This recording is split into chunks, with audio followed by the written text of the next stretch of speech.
بسم الله الرحمن الرحيم. قل هو الله أحد.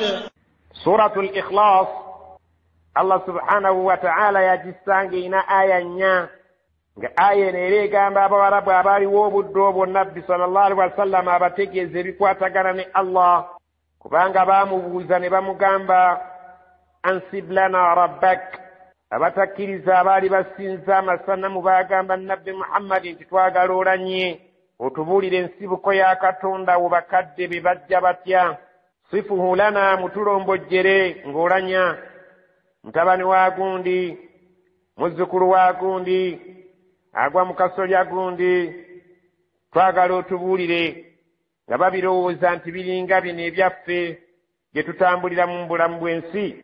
Allah nasse etteeka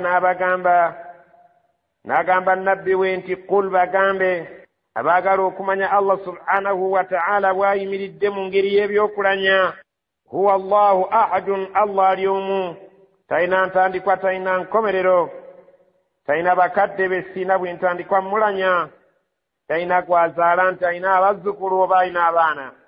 Ahadun ali bwannamunigina bwa ppeke, ekyo kibategeeze nti gw'osinza bw'atyo bw'afaanana. Allahu samad.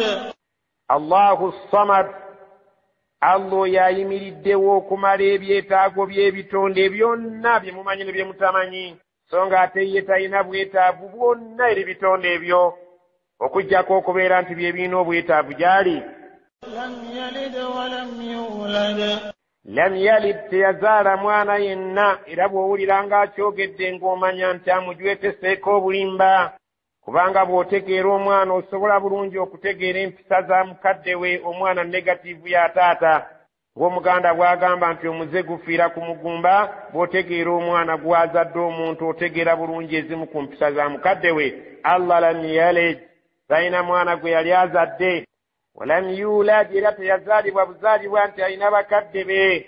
Walam yakun lahu kufuwan ahad.